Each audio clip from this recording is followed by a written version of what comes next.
What is going on, guys? It is Chris, and today I'm bringing you a different video. If you don't remember, about a month ago, I went ahead and bought an MLG Pro Scuf 1, and I did an unboxing and a quick overview of that, and I said I was going to, after about a month, do my full review of it after I've basically gotten the time to actually break in the Scuf and work through all the kinks.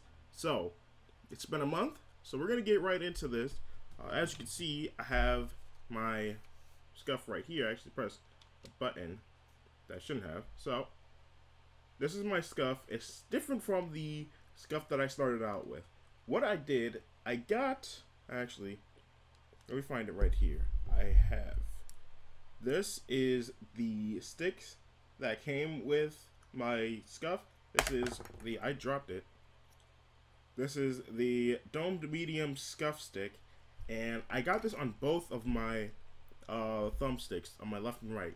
And I didn't mind the right one, but the left one was really uncomfortable for me because that was the one that I pressed to sprint, and as you can see, because of the Xbox One design that has it sitting up further than the regular controller, they're not on the same level. It makes it uncomfortable for me to hold that stick down and constantly sprint with that angle that I have with my thumb. So I switched it out for the regular size, and then I kind of switched both of them out for the regular size because I wasn't really doing well with the dome stick. I think the thing with me is that I've gotten used to concave thumbsticks. I've used concave thumbsticks for over a year, and even when I was on PS3, when I couldn't afford a DualShock 3, I was using a aftermarket controller that had concave thumbsticks. So as a result, I got used to that, and I think I'm gonna stick with that now on. I might get the longer stick in the future, but so far I'm gonna be playing regular, just for me trying to get better at the game, adjusting my shot with the regular thumbsticks. So that was one thing I changed. One of the things that I changed, you can't see with this controller, and you probably can't even tell that I changed it, but I actually took the rumble packs out, and I have them right here. I have the rumble packs. I'm not sure which one I actually were the ones I took out of this controller. I actually took the rumble packs out of my other controller to kind of get a feel for it, to see if I would like that or not. But as you can see, these are the rumble packs. Unlike the 360 controller, these rumble packs were soldered on.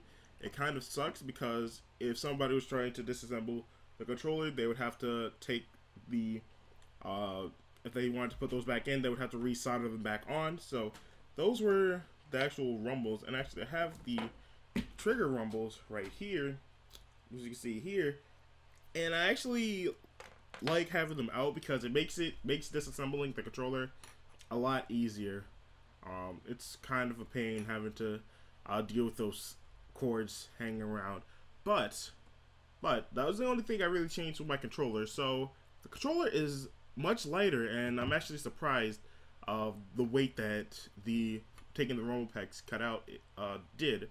I don't like the fact that you gotta pay the amount of money that you gotta pay. It's only $4, but still, if it's something that you can easily do yourself, then I don't think it's worth it in my opinion.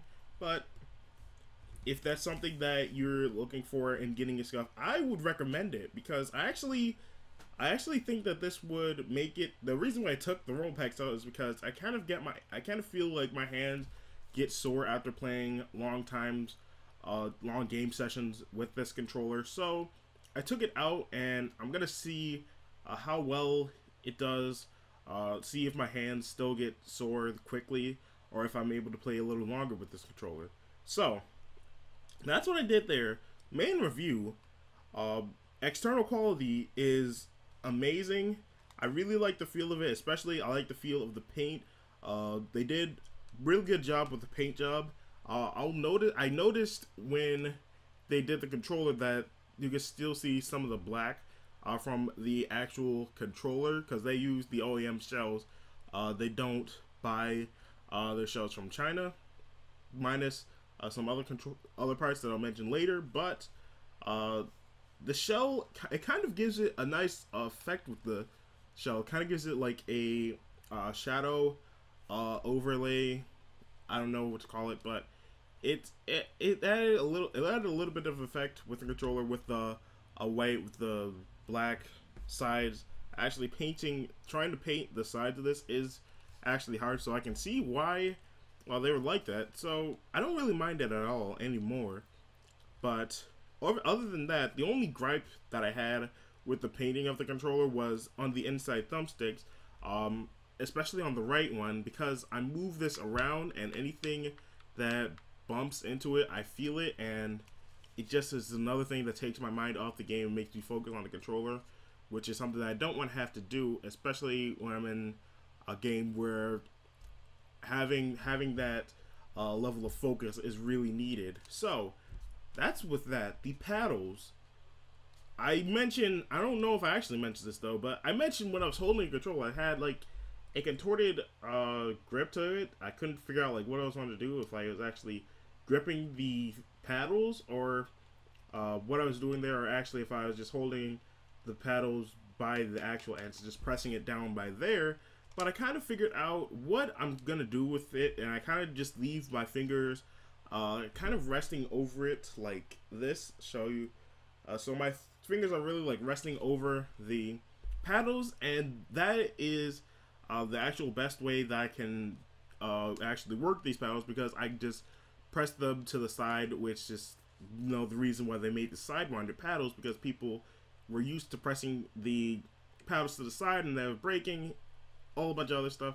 But it kind of works in a different way. If I ever want to go for paddles, the way my fingers would be positioned are kind of perfect for the 4 paddles, because I could still use these fingers to work the 4 paddles and I still wouldn't have to take my thumb off the right thumbstick. So that's for future reference, but I've gotten used to the paddles. They actually are really good quality. I haven't had a problem with it yet, so I really like the paddles. So nothing wrong there. I haven't had any physical problems with the controller. Like, everything that I did when I took apart the controller was to adjust things a little bit for my personal taste, and just because I'm a tinkerer and I like messing with stuff. So I've had absolutely no physical problems with the controller. I've had friends who have had problems with their controllers.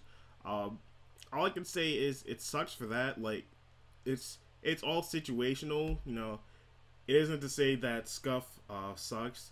I know one of my friends, he doesn't like Scuf anymore, but I still like Scuf. I had a problem with the controller once. My first controller that I sent in, I had problems with it, and the problems were so simple to fix, and it's so hard with Scuf's support. That's the other thing I gotta mention. Scuf support system, like on Twitter and emailing them and messaging, the direct message doesn't work all the time. It's a hassle trying to get good support from Scuf if you're non-sponsored. So that's one thing to keep in mind.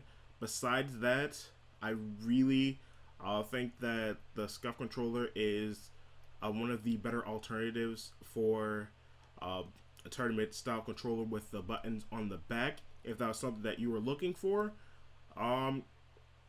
I can personally recommend Scuf. Besides everything that I've had one bad controller. In a sense, it wasn't even a bad controller. It was just like one thing wrong with the thumbsticks. I've had one sort of bad controller, and then the last two was my Spectrum for 360, and then this MLG Pro Scuf, and they've worked fine. So if you get a Scuf, you have a problem with it, just contact Scuf. It might take a while, but you can get it fixed, and it'll be working fine. So my overall review of the Scuf controller, and especially the Scuf one, is that it's worth it. This one was a more premium controller. It was $160 because it was the MLG Pro Scuf. You can get them for less. Uh, if you want a Scuf and you don't necessarily need to get the premium designs, I say just get the basic Scuf. Get basic things. You can get it actually for pretty much very minimum cost. You don't have to get a $200 Scuf. You can get a $100 Scuf. You can actually get a $60 Scuf, and it'll be perfectly fine. So, my overall review: I do think Scuf is a great controller. I support it. I give it my seal of approval, whatever that is. This thumb up, or these two, whatever. But hope you guys enjoyed this review. If you did, and you felt this was helpful for you making your decision of getting a Scuf, if you did want to get a Scuf, please leave a like, comment down below, subscribe for more videos, and as always, guys, this is Chris,